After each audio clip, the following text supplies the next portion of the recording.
믿음이라는 것은 예수가 그리스도, 즉 예수가 우리의 구원자라는 사실을 의지하고 의존하는 겁니다. 그러면 내가 내 상태를 알고 하나님의 상태를 알았어요. 그 다음에 하나님이 나를 위해서 하신 일에 대해서 내가 전적으로 동의를 했어요. 그리고 내가 그 사실을 붙잡고 거기에 의존하고 의지하기로 했어요. 그러면 당연히 내 삶 속에서는 그러한 것에 토대를 둔 삶이 나오게 되어 있다는 겁니다. 그래서 이것을 가능하게 하는 것이 페이스라는 겁니다. 믿음. 그러니까 구원이라는 것은 단순하게 우리가 예수가 그리스도고 나의 구원자라는 사실을 그러니까 지적으로 알고 동의하는 것에 끝나는 것이 아니고 의존하고 의지하면서 삶으로 표현되어지는 것이 구원의 삶이라는 겁니다. 구원하는 믿음이 우리에게 나타나는 어떤 형태라는 겁니다. 구원하는 믿음. 근데 이 믿음이 어디서 왔다고요? Based in Jesus Christ. 이 믿음은 원래 우리 밖에 있었습니다. 그런데 예수 그리스도 안에 있던 믿음이 성령께서 우리에게 선물로 주신 바 되는 거죠. 사실 주었다 하니까 예수님한테 있는 거를 이렇게 가지고 와서 성령께서 이렇게 주었다고 생각하는데 이 말이 무슨 말이냐 하면 예수 그리스도와의 연합입니다. 이 말 안에, 그러니까 선물로 주셨다는 말 안에 무슨 의미가 포함되어 있냐면 그리스도와 내가 연합되었다는 말입니다. 그냥 그림으로 이해하시기 쉽게 얘기하자면 이렇게 생각하시면 됩니다. 예수님 안에 있던 믿음이 우리에게 주기 위해서 예수님 밖으로 나온 적이 없습니다. 우리가 예수님 안에 들어간 겁니다. 그래서 빌립보서에 보면 사도 바울이 뭐라고 얘기했냐면 이렇게 얘기한 겁니다. 내가 그리스도 안에서 발견되고자 합니다. 그러니까 우리는 그리스도 안에서 발견되어야 됩니다. 우리가 그리스도 밖에 있으면 안 되는 거죠. 구원하는 믿음은 예수 그리스도 안에 있는 믿음이고 그 믿음이 우리에게 선물로 주어졌을 때 우리의 지정의 몸이 전 인격적인 영역이 하나님을 향하는 하나님 그리고 그리스도를 따르는 삶으로 나타난다라고 보시면 됩니다. 그래서 구원하는 믿음의 1항에 보면은 믿음의 은혜는 하고 시작합니다. 이게 항의 제목이 뭐냐면 구원하는 믿음에 관하여인데 사실 엄격히 얘기하면 믿음의 본질을 설명하는 게 아닙니다. 믿음은 이런 거야 라고 설명하는 게 아니고요. 믿음이 우리에게 들어왔을 때 우리에게 그 믿음은 어떤 은혜로 작용을 하는데 그 작용하는 은혜는 하고 시작을 하는 겁니다. 은혜는 어떻게 작용을 하냐면요. 택자들이 그들의 영혼이 구원받았다는 사실을 믿을 수 있게 해줍니다. 믿음이라는 것이 우리에게 들어와서 성령께서 그 믿음을 말씀과 함께 작동시키면 성령께서는 말씀과 함께 일하신다 그랬죠. 그렇죠? 믿음의 은혜는 그것에 의해서 택자들이 그들의 영혼이 구원받았다는 것을 믿을 수 있게 해줍니다. 근데 이 믿음의 은혜는 그리스도의 영의 사역이라는 거죠. 그들 마음 안에서 일어나는 그리스도의 영의 사역입니다. 그러니까 성령의 사역입니다. 그리고 말씀의 사역에 의해서 통상적으로 작동이 됩니다. 근데 이게 이제 성령의 사역인데 이 성령의 사역임에도 불구하고 이 믿음이 발동되는 일을 하기 시작하는 이런 지정의 몸으로서 우리의 전인격적인 영역을 통해서 나타나는 데 있어서는 말씀의 사역과 함께 일한다는 겁니다. 말씀의 사역에 의해서 통상적으로 일반적으로 이게 일어나진다는 겁니다. 뒤에 이제 성례, 그 다음에 기도 이런 것에 의해서 믿음의 은혜는 증가되고 강화됩니다. 이렇게 돼 있거든요. 하나님께서 우리에게 믿음을 주시고 믿음의 은혜가 우리 안에서 발휘되게끔 하는데 이제 우리는 말씀을 부단하게 들어야 되는 것이고 그 다음에 그 말씀을 듣기 위해서 기도해야 되는 것이고 그 다음에 보이는 말씀인 성례들의 시행에 적극적으로 참여함으로써 이 믿음의 은혜가 증가하거나 강화될 수 있다는 겁니다. 그러니까 증가하거나 강화되는 것은 우리에게 사실 주어진 어떤 책임의 한 부분이라는 겁니다.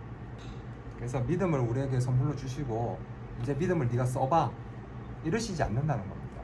이제 믿음을 네가 사용해야지 그러시지 않는다는 겁니다. 1항은 방금도 얘기했지만 믿음이라는 것이 우리에게 주어졌을 때 믿음은 성령께서 말씀과 더불어서 이 믿음을 작동시킨다고 얘기했죠. 작동. 그죠? 작동을 시켜서 이 믿음의 은혜가 은혜가 우리 안에서 증가되고 그 다음에 강화될 수 있다. 이렇게 설명하고 있습니다. 1항은. 그죠? 자, 그러면 2항은 뭘 얘기하고 있냐면요. 2항은 그러면 믿음이 성령께서 말씀에 의해서 작동을 시키는데, 자, 그러면 우리의 이 믿음이 작동되어서 어떠함이 나타날 거 아니에요? 믿음이라는 것이 이러한 믿음에 의해서 이렇게 작동이 되어서 이 은혜들이 증가되고 강화되면 우리 안에서 뭐가 나타나겠죠. 그 나타나는 게 뭐냐? 그 나타나는 게 뭐냐라고 얘기하면서 처음 이제 얘기하는 게 뭐냐면 말씀입니다. 말씀. 객관적으로 계시된 하나님의 말씀 안에 있는 내용은 무엇이든지 참되다고 인정하는 겁니다. 이게 처음입니다. 그래서 우리가 계시라는 걸 얘기했는데, 계시, 특별한 계시로서의 하나님의 말씀, 이 하나님의 말씀을 통해서만 우리는 하나님을 알 수 있습니다. 그러니까 이 말씀이 하나님께서 우리에게 주신 하나님의 말씀이라는 것을 우리가 인정하는 것, 그게 뭐냐면 믿음이 하는 행위 첫 번째라는 겁니다.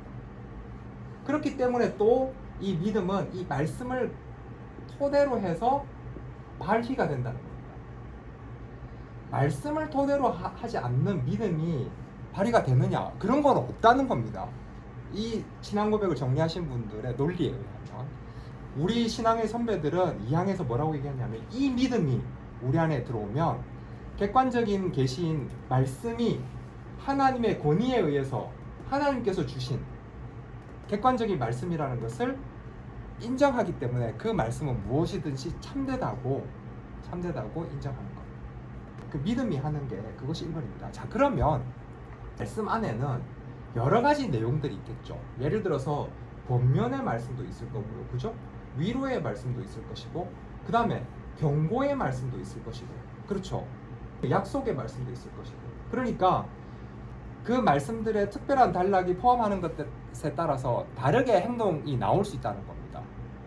이 믿음이 이 말씀을 하나님의 말씀으로, 하나님의 권위 있는 말씀으로 참되다고 인정한다면, 이 말씀이 여러 가지 형태로 부분마다 다른 어떤 것들을 우리에게 소개하고 있는데, 경고의 계명의 말씀들에는 순종을 내고, 그 다음에 경고의 말씀들에는 우리가 두려워 떨고, 그 다음에 하나님의 약속들은 우리가 그것들을 품을 수 있습니다. 그죠? 그게 누가 하는 것이냐? 그게 믿음이 한다는 겁니다. 두 번째, 믿음은 하나님의 말씀이 우리에게 주는 그 각양의 어떤 내용들을, 그 말씀의 어떤 계명이라든지 그 다음에 경고라든지 어떤 약속들에 대해서 다른 어떤 행동 양상으로 우리의 삶을 표현하게끔 해준다는 겁니다. 그러니까 경고의 말씀이 없는 게 아니잖아요. 그 다음에 약속의 말씀이 없는 게 아니고, 그 다음에 위로의 말씀이 없는 게 아니잖아요. 그러니까 그런 말씀들에 우리가 위로의 말씀을 볼 때는 우리가 위로를 받고, 경고의 말씀을 들을 때는 우리가 하나님을 두려워하는, 경외하는 마음을 가지게 되고, 그 다음에 하나님께서 어떤 약속을 주셨어요. 우리 예를 들면 끝까지 내가 네 구원을 책임질 거야, 그런 약속. 그러면 우리가 그 약속을 팍 이렇게 붙드는 거죠. 요게 이제 믿음이 우리 안에 들어서 내는 행위의 두 번째입니다. 두 번째. 그 다음 세 번째, 믿음이 도대체 우리에게 들어와서 도대체 무슨 행위들을 내느냐? 무슨 행위들을 내냐면요, 이 세 번째, 언약의 언덕에 의해서 칭의, 성화가 이루어졌다는 것을 우리가 믿음으로 받게 되고요. 그 영생의 삶을 위해서 오직 그리스도만 수용하고 그만 의지하게 됩니다. 이게 교리문답에서, 소교리문답에서 가장 중요하게 믿음을 설명하는 파트, 세이빙 페이스에 대해서 설명할 때 뭐라고 얘기하냐면, 세이빙 페이스는 어떤 거냐 하면 소교리문답에서 이렇게 설명했습니다. 그리스도와 그의 의를 붙잡고 의지하게끔 합니다. 이게 소교리문답이 얘기할, 그러니까 요 신앙 고백에 있는 요 부분을 따가져 가서 이제 그 문답을 만든 거죠. 영생을 위해 오직 그리스도만 수용한다는 게 받아들인다는 겁니다. 그죠? 받아들이고 그 다음에 의지하게끔 합니다. 수용하고 받아들이고 의지하는 겁니다. 이게 내나 이겁니다. 지정의. 지정의적인 어떤 형태로 그리스도만 수용하고 받아들이고 의지하게 합니다. 의존하게 합니다. 요게 이제 믿음이 하는 일이라는 겁니다. 칭의 성화를 나의 것으로 받아들이고요. 그 다음에 영생을 위해서 그리스도만 수용하고 받아들이고 의지하게끔 한다. 네, 그겁니다. 그거. 그 사망은 뭐냐면, 그러면 이 믿음의 은혜가 성령과 말씀으로 이 믿음의 은혜가 증가되고 강화될 수 있다고 말씀드렸죠. 증가되고 강화될 수 있다. 그러면 이 믿음은 모든 사람에게 동일한 수준이냐? 아니다. 그 얘기를 하는 겁니다. 사망과. 이 믿음은 정도의 차이가 있습니다. 어떤 사람에게는 강하고 어떤 사람에게는 약합니다. 그런데 믿음이 강하냐 약하냐와 상관없이 믿음을 우리가 선물로 받은 사람들은 승리하게 된다 라는 겁니다. 그런데 이 승리하게 된다는 건 또 지난 시간에도 제가 성화하면서 얘기했는데, 우리가 승리할 수 있어 열심히 싸워봐가 아닙니다. 성화는 우리에게 어떤 영적인 싸움을 요구하죠. 성화 부분에서 그 얘기했죠. 영적 전쟁, 그죠? 영적 전쟁에 대해서 얘기했다, 그죠? 영적인 싸움을 우리에게 수반시킵니다. 성화는 반드시. 그런데 하나님께서 성경 말씀을 통해서 우리에게 주시는 건 뭐냐면, 열심히 싸워봐봐, 이길 수 있어 라고 얘기하시는 게 아니고요, 이겼어 라고 얘기하는 겁니다. 이겼으니까 싸워봐. 하나님은 우리에게 뭐라고 얘기하냐면, 니네가 싸워야 되는 그 싸움은 이미 승리한 싸움이라고 얘기하시는 겁니다. 왜? 왜냐하면 그 너희들에게 준 그 믿음은 그 믿음의 조성자와 그 여기는 이제 원문에는 뭐라고 되어 있냐면 finisher, 종결자, 믿음의 주인이시고, 그러니까 히브리서에 보면 그런 거 있잖아요. 믿음의 주요 온전케 하시는 이 예수를 바라보라, 이런 표현인데 그 문장에서 나온 건데, 이게 히브리서 12장 2절. 믿음의 주인이시며 그 다음에 종결자, finisher, 믿음의 끝판왕이란 뜻이죠. 끝판왕이신 예수 그리스도를 통해서 그의 믿음이 우리에게 들어왔기 때문에, 다른 데서 믿음이 온 게 아니고 믿음의 조성자요 끝판왕이신 예수 그리스도의 믿음이 나에게 선물로 주어졌기 때문에, 그 믿음으로 행해지는 행위, 그 다음에 그 믿음으로 싸우는 그 싸움은 이미 승리한 거야 라고 얘기하시는 겁니다. 그래서 믿음이 강한 사람이 있고 믿음이 약한 사람이 있어요. 그 믿음이 약한 사람은 유혹에 조금 더 잘 빠질 수도 있고 죄악에 조금 더 쉽게 넘어질 수 있습니다. 그렇지만 그럼에도 불구하고 그 믿음이 예수 그리스도로부터 온 믿음이기 때문에 그 믿음의 강하고 약한 거 상관없이 승리가 이미 보장된 싸움을 하고 있다 라는 겁니다. 사망은 위로가 되죠. 믿음의 은혜가 여기 1항에 나오는 겁니다. 증가되고 강화되는 방법이 있었죠. 믿음의 은혜가 증가되고 강화되는 것이 있었습니다. 그게 뭐냐면, 첫 번째 뭐냐면 성령께서 이 믿음의 은혜들을 사용하시는 겁니다. 일으키시는 겁니다. 성령의 사역입니다. 이거는. 그러니까 이건 내적인 거라는 겁니다. 내적인 거. 그렇죠? 그 다음에 성령께서 이 내적인 사역들을 하시는데 동반되는 게 있는데, 그게 뭐냐면 말씀이라는 겁니다. 말씀이 없이는 성령은 일하시지 않는, 계속 말씀드리지만 성령과 말씀은 늘 같이 가는 겁니다. 왜? 성령은 진리의 영이기 때문에 진리와 같이 가는 겁니다. 말씀과 같이 갑니다. 자, 그래서 통상적이고 외적인 방편들이 세 가지가 있는데, 그게 뭐냐면 말씀, 그 다음에 기도, 그 다음에 성례들입니다. 자, 그래 성례가 뭐냐면 세례와 성찬이거든요. 세례와 성찬은 예수 그리스도에 의해서 제정된 특별한 이제 규례인데, 예수 그리스도에 의해서 제정된 이 특별한 규례인 이 세례와 성찬은 보이는 말씀입니다. 보이는 말씀. 그래서 이거는 말씀으로 여기다가 다시 갖다 집어넣을 수 있습니다. 그죠? 그래서 말씀과 기도 이렇게 얘기하는 거예요. 말씀과 기도. 그래서 자 보세요. 믿음의 은혜를 증가시키고 강화시키는 건 해야 되는 겁니다. 자, 믿음을 우리에게 선물로 주셨어요. 구원하는 믿음은 우리에게서 만들어지는 게 아닙니다. 계속 얘기하지만 밖에서 선물로 주는 겁니다. 그러면 이 믿음의 은혜들이 우리 안에서 강화되고 증가될 필요가 있겠죠. 계속, 왜냐하면 내가 그리스도를 아는 지식과 그다음 그리스도를 그러니까 하나님을 아는 지식과 하나님을 사랑하는 마음과 하나님을 따라가려고 하는 그리스도를 따라가려고 하는 그런 의지적인 삶을 살아야 되기 때문에 그런 삶을 살고 싶으면 당연히 우리 안에서 믿음을 증가시키고 강화시켜야 될 필요가 생겼죠. 그럼 믿음을 증가시키고 강화시켜야 되는 필요가 생겼기 때문에 성령께서 왕성하게 우리 안에서 일하시도록 우리는 말씀을 계속 읽어야 된다는 겁니다. 설교를 계속 들어야 된다는 겁니다. 근데 말씀을 그냥 읽고 그럼 들으면 되느냐? 아니고 기도를 통해서 말씀을 읽고 들어야 됩니다. 우리가 필요한 것들은 하나님 솔직히 얘기하면 구하지 않는 거 알아요. 그건 마태복음 6장에 나오잖아요. 주기도문 가르쳐 주시기 전에 너에게 뭐가 필요한지 하나님 다 아십니다. 사실은 여기서 얘기하는 요 기도는 우리가 말씀을 읽을 때 우리는 말씀을 읽어도 사실 그 말씀이 뜻하는 걸 몰라요. 뭔 말인지 모르거든요. 뭔 말인지 모르기 때문에 진리의 영이신 성령께 이 말씀들을 잘 깨달아 알 수 있게끔, 그래서 내가 하나님을 더 알 수 있게끔, 하나님을 더 사랑할 수 있게끔, 하나님을 더 닮아가고 하나님 뜻에 합당한 삶을 살아가면서 그분을 사랑할 수 있게끔 해달라고 기도하는 겁니다. 기도. 그래서 말씀과 기도.